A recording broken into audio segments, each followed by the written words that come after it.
Hi everyone, Jasmine here. And this is our October blogging Q&A. So for those of you who are new to this series, I do this once a month where I jump on, I answer your blogging questions live. You just share them in the chat with us, and then we go from there. I answer the questions, and it's all good from there. I start by telling you guys a little bit about myself, and then I jump right in. Now, typically, I like to keep the party going, when it comes to making sure that we're talking about things that I think are helpful, even if you don't happen to have any questions available. So something that I do is I usually come with a story, or I guess like a lesson, I guess is a good way to put it. I always have something I want to talk about with you guys. And don't feel the need to ask a question specifically related to whatever topic I'm talking about today. That is not needed. You can ask questions about anything under the sun.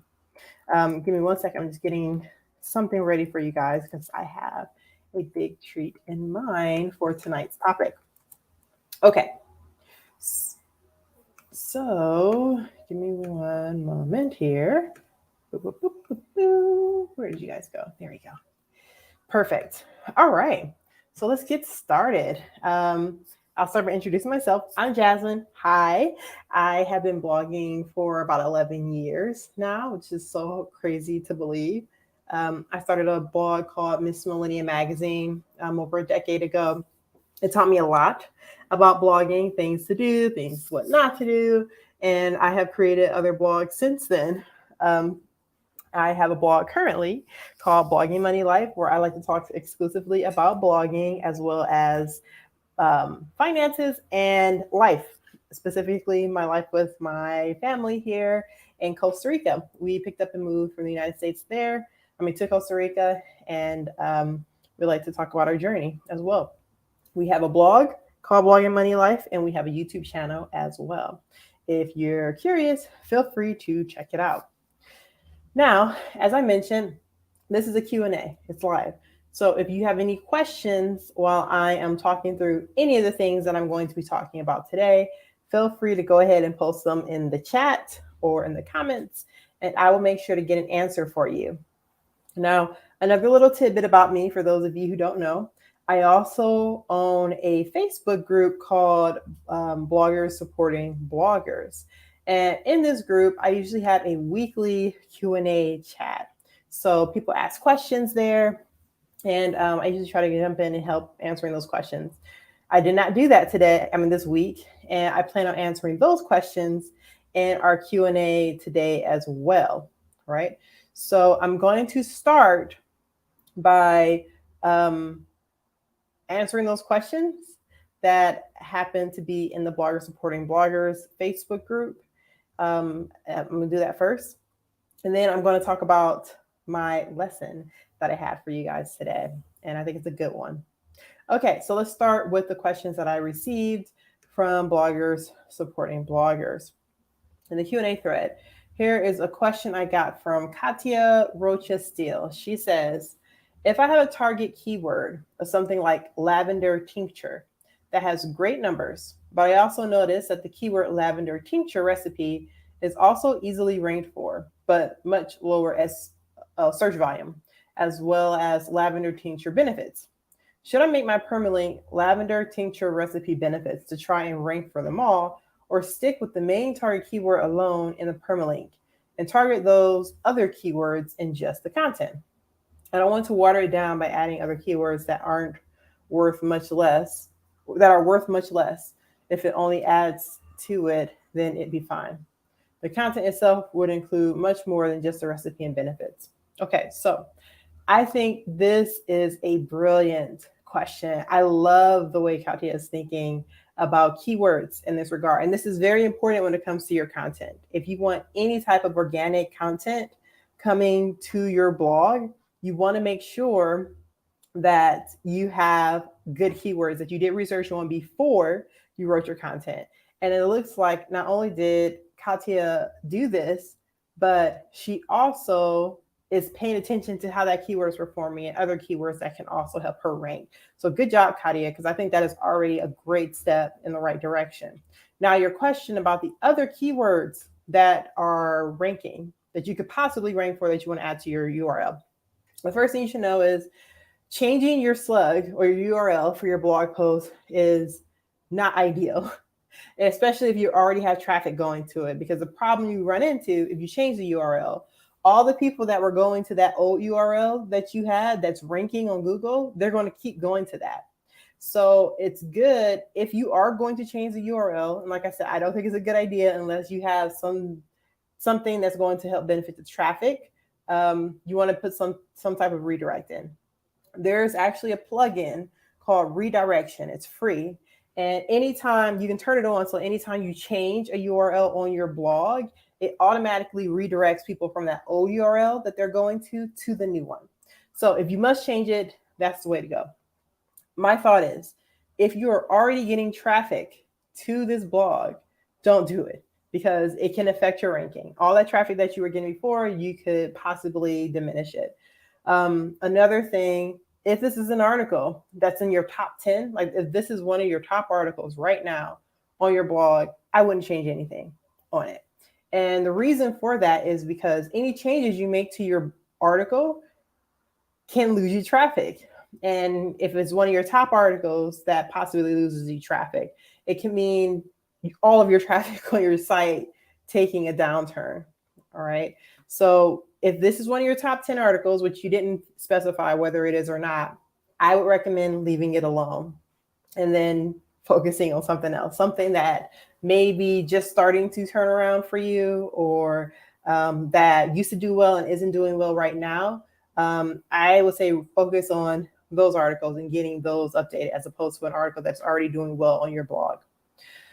Now, in regard to your specific question about the group of keywords, my recommendation, you want to get as many keywords that are relevant to that article in the article. And here's why. Even if they don't get a whole lot of traffic, let's say you have one keyword that's getting 100 searches a month. You have another keyword that's getting 50 searches a month. You have another keyword that's getting 800 searches a month.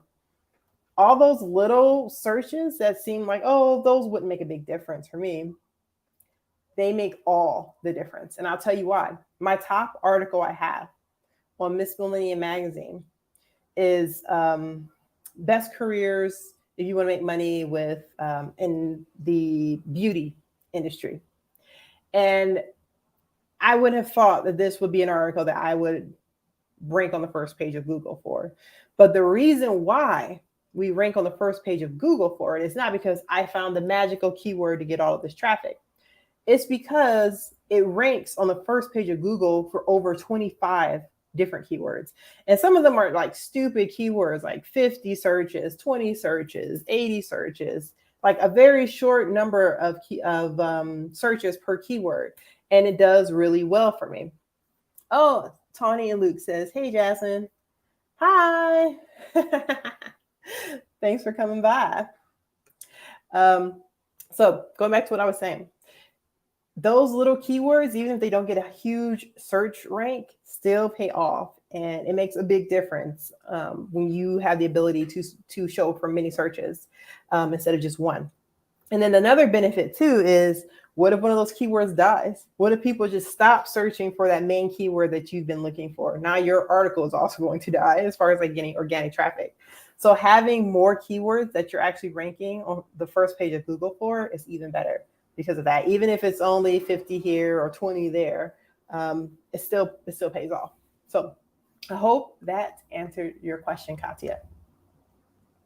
Okay, so I see that we have another question that was posted this week from Brennan Smith. Brennan says, I had a question about guest blogging and advertising for people who might want to contribute to your blog. Any suggestions on how to do this or where you might advertise on your blog for this option? This is a good question, Brennan.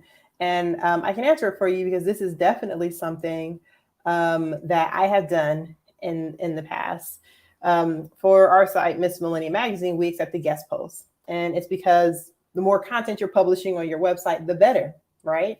That means there are more opportunities you have for keywords to rank for. There's more opportunity for you to post on social media for an article that was just published.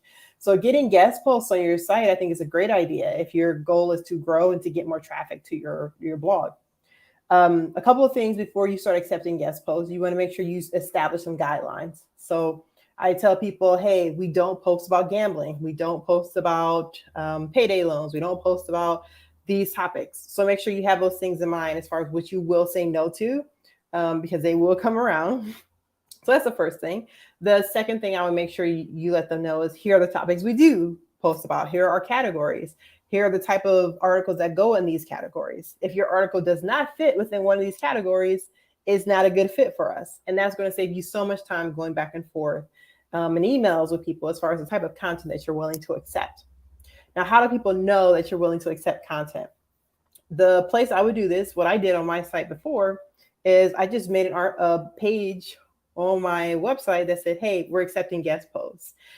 Here's the criteria that we're looking for, what I just mentioned to you. Here's the type of content we don't take. Here's the type of content we do take. If you want to get in touch with us, here's our email address.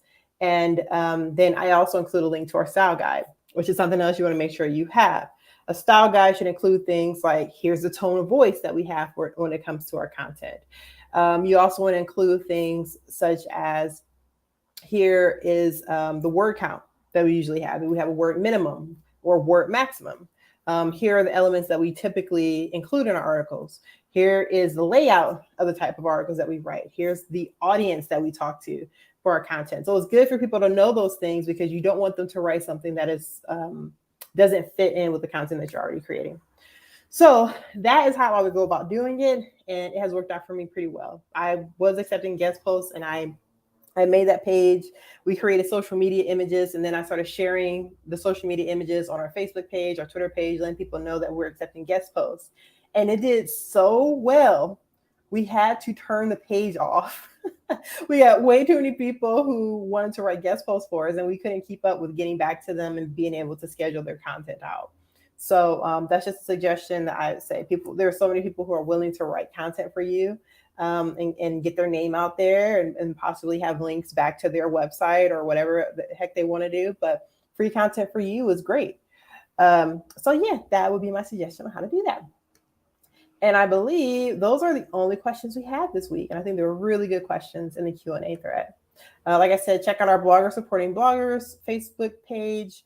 And there you will find that we do the weekly Q&As just in Facebook for that one. And it's really fun. It's a lot of fun for us. So I'll put the link here if anyone is interested in joining the Facebook group. There we go. Now I see we have a question live from Tawny and Luke. Let's check that one out. Tawny and Luke says, is it too late for me to start posting about Christmas? Wow, is it too late? It's not even November. I love it. I love this this idea that you could be too late for Christmas. The answer is no, heck no. Actually, for my Christmas strategy currently is I am publishing a lot of gift guides. I'm publishing probably 8 different gift guides in the month of November alone. So yeah, it is not too late at all. Definitely get it done. Get it done. Now, it could be too late if your goal was to post about Thanksgiving, because you do want to be at least a month ahead when it comes to a specific holiday. And that just gives people time to ramp up, right? Because if they need to take action, you're not buying gifts in, let me see. Yeah, you're not buying gifts the day before Christmas, or probably for a lot of people, not even in December. Some people buy the day after Thanksgiving. That's when they start doing their holiday shopping. And of course, that's, pretty much midway through November. And a lot of people for a couple of weeks before then are thinking about, where am I going to do my holiday shopping? So I would say try to get that content in as early as possible for the month of November, and you are going to be all set.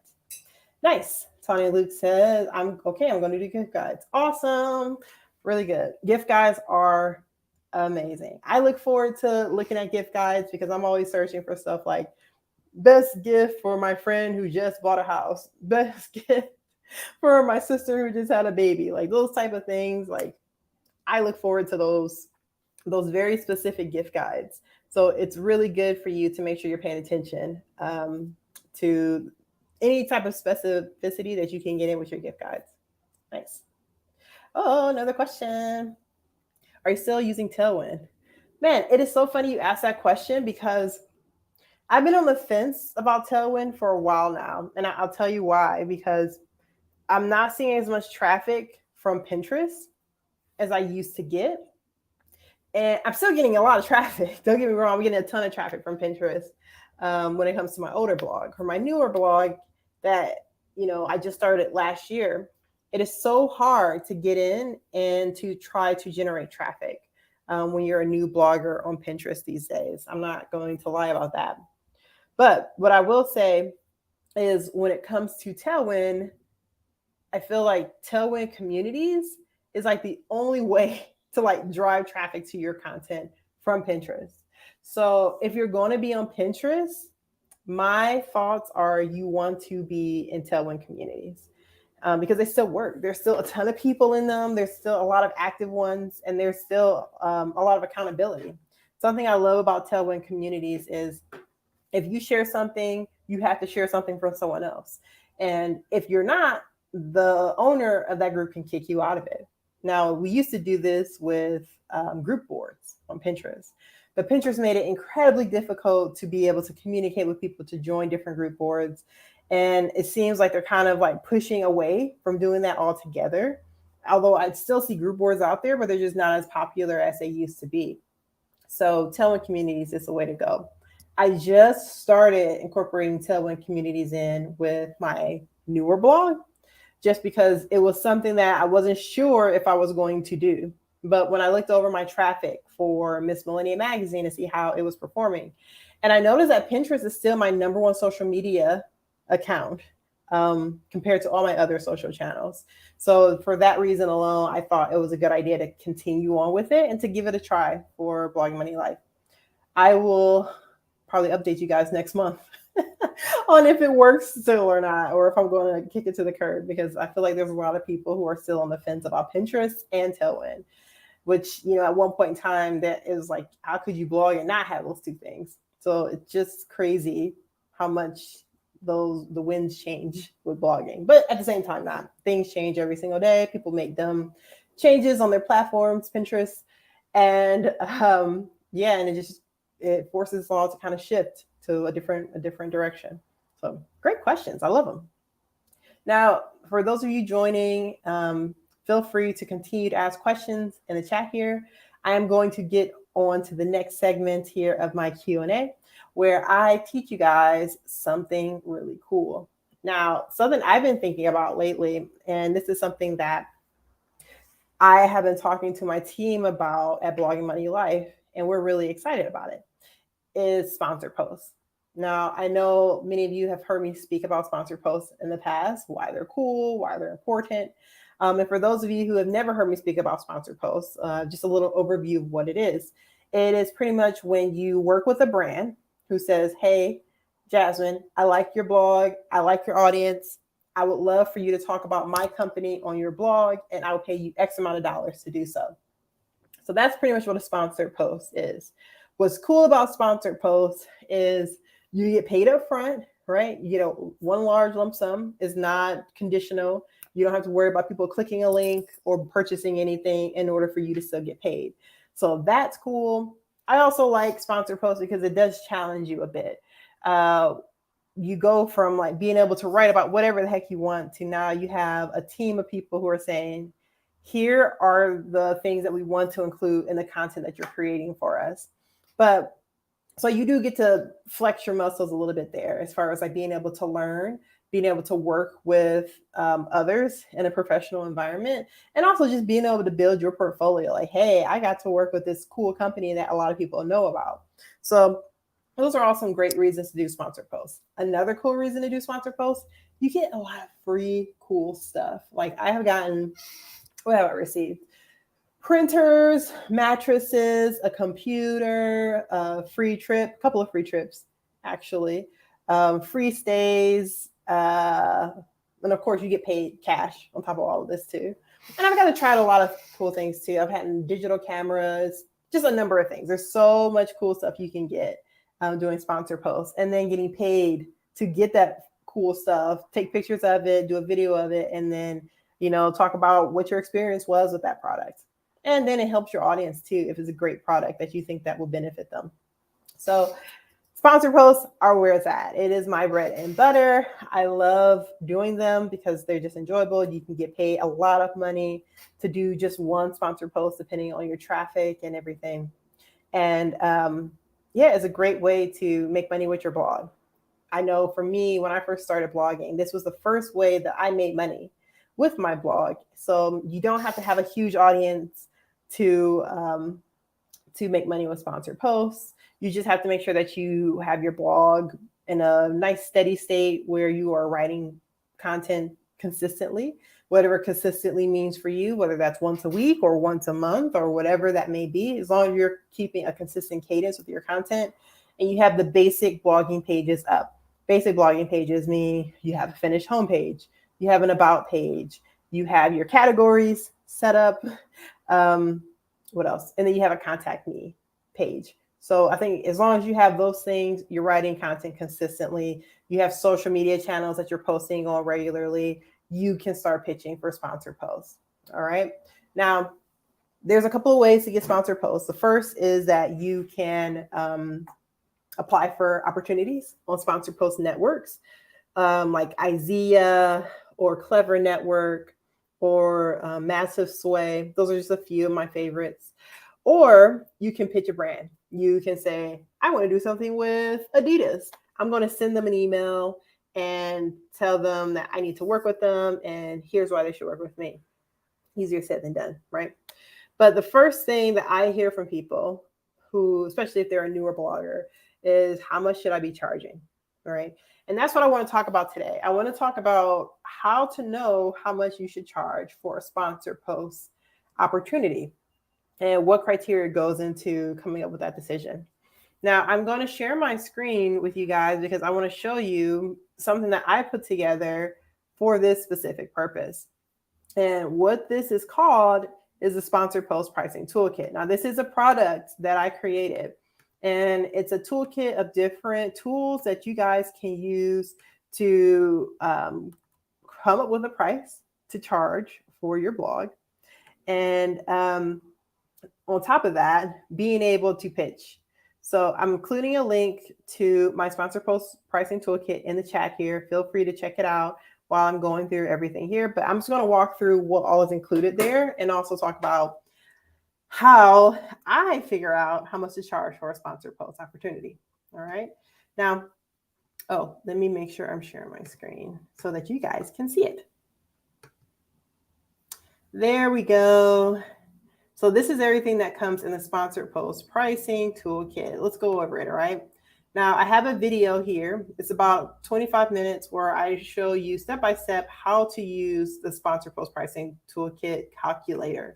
Now, this is something that I built, and I have little instructions here on how to use it, but what I'm going to go through is just show you some of the criteria that I put in when it comes to a sponsored post for your blog. So things that go into consideration for a price. You want to make sure you're taking how much traffic you're getting to your website in, right? If you have 50,000 monthly users, you can make a lot of money for a single sponsored post. And I don't want anyone to feel discouraged if you don't have 50,000 monthly users, because a lot of us don't, right? Let's say you have 1,000 monthly users, right? That base rate does go down a little bit here, but it just depends, right? It just depends. So let's go with 15,000 just to make it a little bit more. Yeah. So you have 15,000 monthly users to your site. Base rate is $675. Now that doesn't mean that's how much you're going to charge for a sponsored post. It really does depend. So the way I come up with this number here is it goes by the monthly users you have over 1,000, and then multiply that times, let's have B11. Multiply that times your domain authority. Now, when I get rid of my domain authority, I don't have anything. And for those of you who are wondering, what does my domain authority have to do with anything? Your domain authority is pretty much saying, this is how much Google respects my website. This is what Google says my vote is. And you build your domain authority by getting links on other websites. All right, I'm going to be checking back in on the comments here in case anyone has any questions. So if you guys have questions along the way, please let me know, and I'm happy to go through all this with you. Oh, it doesn't look like I have this tab pulled up correctly. Let me see here. I'm going to share a different tab with you guys. Sorry about that. I've been talking and not sharing what I'm seeing here. Here we go.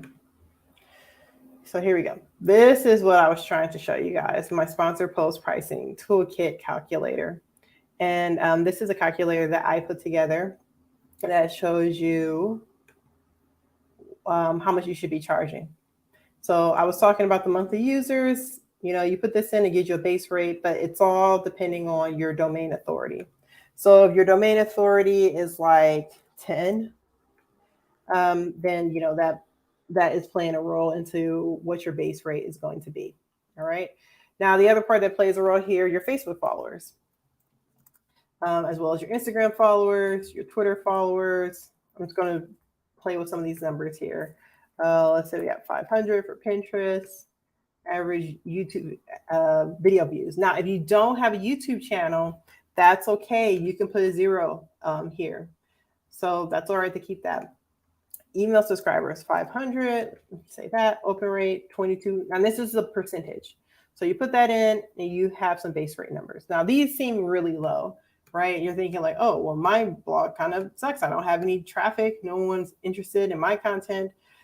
And that is not what this means at all. And I'm going to show you why. But first, before we go to figure out what these things mean, we need to make sure that we are incorporating the things in to our campaigns that we want to, right? So the questions here also plays a role into how much money you're going to make. Now, are you taking pictures? Are they sending you products to take pictures of? If so, put yes. Are you doing a YouTube video or blog post video? I'm going to say no, since we don't have a YouTube channel. Facebook Live video, let's say no. IG Live video, no. We're going to say no to all the videos for now. IG Story, exclusive rights to the content. Now, this is something you want to make sure you're discussing with the brand, because that makes a big difference in your price. I'm going to say no, because we want to publish this in other places and we don't want them to take it and just run with it. Exclusive rights to pictures. Again, if they plan on taking your images and putting it on their social media channels, you want to make sure that you talk about exclusive rights to the photos. So I'm going to say yes here. Weekly newsletter mention. If you have a newsletter, that's something that may be cool for you to mention their product in your newsletter. Or you can do an email dedicated to a blog post. So whatever you're doing with them, do one dedicated email for them. Are you going to be spending advertising for them? So are you going to promote this on Facebook or Google or anything like that? If so, you're supposed to put in the amount. So let's say I'm going to spend $50 on advertising here. Okay, cool. Recent email sent opens. This is a feature with ConvertKit that I love. It gives you the ability to send out an email, and after it's been out, you can see how many people opened it and say, I want to send this email again, but only to the people who didn't open it. And I usually do this the day after I send out a newsletter to make sure that more people can see my email. You can offer that to your brand so that they know that this is an option for them too. Now, once you fill in all this information about your blog, you go to the next tab for campaign options. Now, I have 4 different options here. It can be a blog post with social media sharing, a social media only campaign, a multiple blog campaign, or email only campaign. Notice I don't have anything about video, because video is an option on literally every campaign that I have here. So if you want to do something that's solely video, I'll show you how to set that up too. But what's cool about this is you can still adjust things. All the squares that are blue gives you an opportunity to adjust it to whatever they're asking you for. So let's say they wanted to do 3 IG stories for this campaign and they want to do a blog post. We have our base blog post rate of $150, $5 for a Facebook post, $100 for Instagram, $3 for Twitter, and then 50 cents for Pinterest. That gives you a total base rate of $258.50 if they wanted to do a blog post plus these social media shares.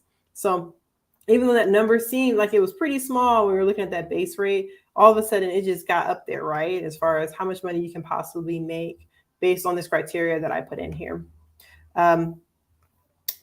Yay! I have a comment here from Tanya and Luke. I have your sponsored post course. It's great. Yay! I am so glad to hear that. I'm glad that it was helpful for you. So hopefully this is like a nice refresher as far as like going through this calculator and understanding how it works and how you can pitch brands. So yeah, that's how it works essentially. And then the things that we have on the bottom here are those options we selected. Remember we talked about taking photos, right? When you take photos, that's an extra $100 because now that's your labor, right? It takes so much time to like get it right. You want to make sure your lighting is good. You got to do it at the right time of the day. You got to set up your background. You got to figure out how you're going to make these products stand out and look super shiny and new and nice. So taking photos, we add an extra $100 in there for that. We said no to all the video options, so that's set at 0. But to do the IG stories, remember how we selected 3 up here? That's totaled up to $75 based on how many IG stories we just selected. So if we wanted to do 1 IG story, now it's at $25. So that varies depending on what you have. Now, for exclusive rights to pictures and to content, we have those numbers that show up here as well. We don't have anything for right now. Advertising spend, that $50 we said we were going to spend, now it's here. So that's incorporated into the price that you're charging them. The weekly newsletter mentioned and an email dedicated to your blog post. Now our total campaign rate is $450 if you do these extra things that they may have asked for. And that's pretty much how this calculator works. Now you do the same things for our social media only campaign. If you do more than 1 blog post campaign, which are my favorites, because it can last you a long time and you can charge so much more money if you're doing that. I've done campaigns where it's like 6 different blog posts over the course of a year. And I've actually done that with way more users. I've had close to 35,000, 35,000 monthly users, and had 6 blog posts that I wanted to do here. And of course, that's not going to make a difference if you don't change this. So I'll tell you guys, my domain authority is 44. So that makes a big difference here now as far as like what my base rate is. So, I've done campaigns, for this amount, and it can be so much more depending on whatever your page views are, your users and your domain authority. So make sure you guys are always working on that, growing your traffic and growing your domain authority. And you do that by doing guest posts on other bloggers' pages, as well as just finding other ways to get your link out on other places. And that's another lesson for another time for you guys, because I can talk about that all day long about backlinking and increasing your domain authority. And I have found some very inventive ways to increase your domain authority that aren't illegal either. Perfectly legal, inventive ways to grow your domain authority. But it makes a big difference when it comes to charging for sponsored posts, because on top of getting their name in front of all of your viewers, it helps them too to see that you're a credible website, and being on your site is going to make them a credible website. Now, they may not get a vote from Google, because anytime you're doing a link that is paid or sponsored, you have to make it a no follow, but it still counts for something. Even though Google won't tell you that, but I've seen it. It counts for something, being on a higher authority blog. So that's that. That's how this works. I wanted to show you guys a little bit more about what I include in my little toolkit here. Let me share again for you guys. Share screen. I'm just sharing my whole desktop so y'all can see everything. Whoops. There we go. Okay. So like I said, I include My tutorial, it's like 30 minutes where I talk about this calculator that we just went over and how to use it. I also include a template for you to use proposals. So when you go back and forth with a brand and you tell them like, hey, I want to work with you, you have the ability to send them a proposal that says, here's everything laid out perfectly and pretty for you so that you can see exactly what I want to do. Here's an example of what this would look like. You put your brand name for the brand, you put your logo in there, and then you do a description of what this project is. Here's a timeline of a project. On this date, you're going to get me this. On this date is when I get you that. And then you talk about the different tactics and the price. And I give an example of one that I've done before for a brand. So this is one I've done with TurboTax. I talk about what this project is and what goals we're going to hit with it. And then I talk about the timeline. On this date, we need this. On this date, we need that. Now, they may not agree with you when you first send this to them. They may say, I want to change some of these dates, and that's fine. You can send a new proposal after that. But this sets the stage for you being a professional and knowing what you're talking about and what you're doing. And then the tactics section, we're just going to copy the thing straight from our calculator into this little section here to say, okay, for 3 blog posts, that's going to be this amount. For Facebook, it costs this much. For Twitter, this, that, and this. So this is cool to have because it just shows you exactly what you need to do. I have that in a PDF and in a Word document. I also have a work with me page template, which is pretty cool because, like I said, this is one of those things that you want to have on your website so people know that you are ready to work and what services you offer, and they're ready to pay you. So this is great. I even have some examples of other work with me pages that you can work with here. So that's included in this. I have it in a Word doc and a PDF as well. This is a little document I call your blog post rebuttal checklist. This is awesome because I've had so many people say, oh my goodness, I can't believe you're charging that much. I didn't think that you would be worth that based on the amount of traffic you get. Or we work with other bloggers and they don't charge as much as you do. And then you say, well, I have X amount of experience in the field, or I'm passionate about this topic because tell them your story, or I can do a Facebook Live video for your campaign. Throw some other things in there so that if they try to challenge you when it comes to how much you're charging, you have something in your back pocket. So that's what that is. I call it the rebuttal checklist. And all of this is included. My sponsored post pricing toolkit is $27. I'm going to go back here so I can see you guys. Oops, stop sharing. There you go. It's $27. And like I said, I shared the link here. I'm going to show it to you guys. So it's only $27. You get all of those things, and you can make that back with one sponsored post opportunity, to be honest with you. And if you're still intimidated by that, as far as like, what should I do? I have no idea how to reach out to sponsors or what to say to them. Like, what do I say to these people who I'm asking them for money? I also have something called my sponsor post email templates. And these are pretty cool because it also goes through every little step as far as, one, what to say when you're trying to pitch your brand for the first time, what to say when that brand hasn't replied back to you. And I have what to say for those emails if they continue to not reply back to you. And then I also include an email on what to say after they say, I want to work with you. Okay, here's what you sent, and here's how you attach the proposal document to that. So it pretty much walks you through step by step as far as how you can pitch those brands that you want to work with and move on from there. So that's all included in my sponsor post pricing toolkit. It's super inexpensive. And it's one of those things that I feel like it's great to invest in because it's going to make you money. One of my big mantras when I first started blogging, and I got to a point where I'm like, I'm tired of not making money. I'm tired of like doing all this work and it's not paying off for me. I need to start investing in things. So the first things that I started to invest in when I started putting my own money towards my blog are things that directly make more money for me. I give you an example. The first person I hired was someone who can make money for me directly. They were going and pitching brands for me. I hired someone to do that so that they can pitch brands, and I didn't have to do that. I freed my time up, and I know that when I hire them, they can make their money back because they're working on something that's directly going to make money for me. So this is one of those things. If it can make me money directly, I feel like it's always a good investment for you. And one of the best things about it is if you ever run into issues with it or you're confused about how to use it, you can always reach out to me and I will get an answer for you so that you can be successful with the use of the tool. So I'm going to give you guys my email address. If any of you are kind of interested, maybe, but you're not sure exactly if you're ready to commit to getting the sponsor post pricing toolkit or anything else for that matter that we offer, feel free to send us an email and I'll be happy to get an answer for you. Okay.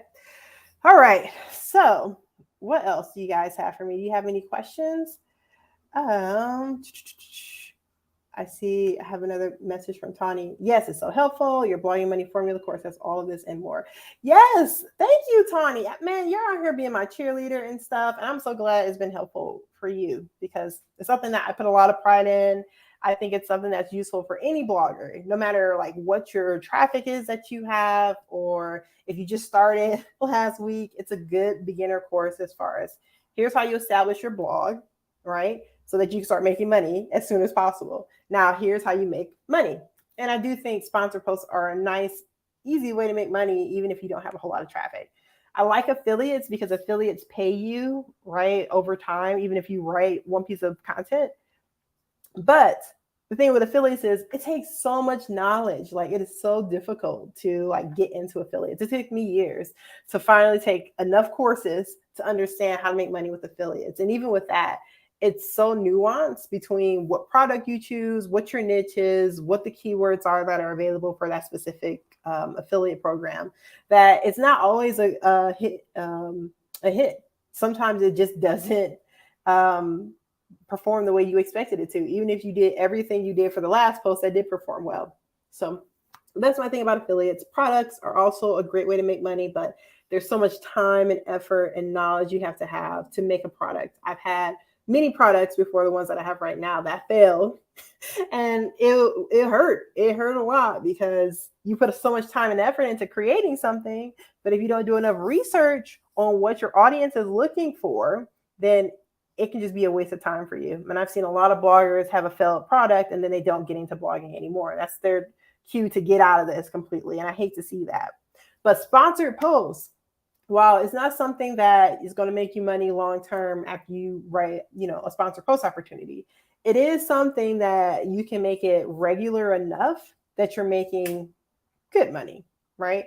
I know that I've been in positions where my blog has made thousands of dollars for me every single month, mostly from sponsored posts.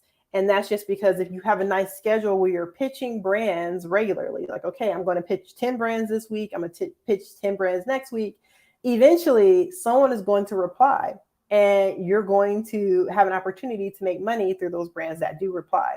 And if you're asking for the right things, if you're pitching for enough money and knowing your value, you're going to make money and you're going to make good money.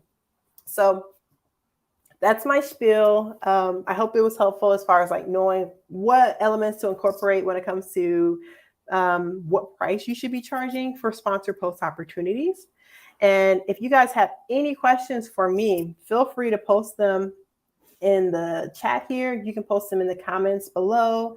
You can ask us questions on our weekly blogging Q&A and Blogger Supporting Bloggers, or you can send us an email at team@bloggingmoneylife.com and we'll get an email to you, or we'll reply back to you and get the answer for you there.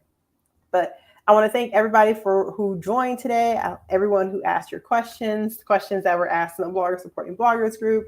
I love them. I'm so happy to see that there's still so many people who are interested in blogging and want to grow their blog, want to monetize their blog.